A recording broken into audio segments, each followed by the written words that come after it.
बताते चले, press club डोंकल के ज़ेरे तमाम मज़लूम कश्मीरी मुसलमानों से इज़हार यकजहती के लिए रैली का इनेकाद किया गया। रैली में सियासी, समाजी और सहाफ़ियों की बड़ी तादाद ने शिरकत की। रैली का आगाज अड्डे वाली मस्जिद से हुआ, जो कि मुख्तलिफ रास्तों से गुजरते हुए प्रेस क्लब के सामने इख्तिताम पजीर हुई।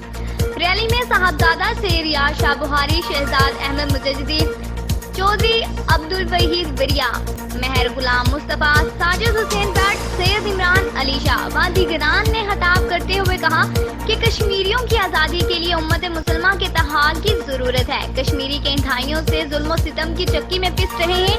जब तक कश्मीरियों को आज़ादी नहीं मिल जाती, हम कश्मीरी भाइयों के शाना बशाना खड़े हैं। रैली में शुरका ने कश्मीरी मुसलमानों के हक में भरपूर नारेबाजी की। रिपोर्ट कर रहे हैं Sajid Hussain Bhatt, city crime reporter Wazirabad से। कुल्हाड़ी मारी है, हमारे हिंदुस्तान के 22 टुकड़े होंगे। इंशाल्लाह दिल्ली में भी हमारा झंडा लहराएगा।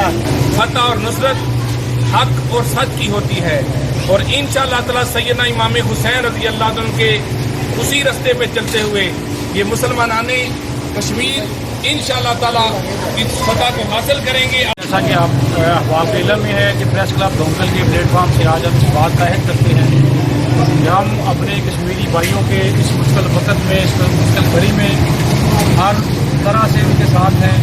हम कश्मीर के साथ उस वक्त तक साथ रहेंगे कि जब तक कश्मीर के आखिरी कोने तक पाकिस्तान का झंडा लहराएगा नहीं। और इंशाअल्लाह ऐसी जंग लड़ेंगे कि मोदी कुत्ते को भगा कर छोड़ेंगे। उसको जो भी उसको वहम है, उसका वहम निकाल देंगे। हम जानते हैं, लड़ना भी जानते हैं, मरना भी जानते हैं। हम इनको यकीन करो, हम सब जो भी है फतह का झंडा वहीं पे जाकर लगाएंगे।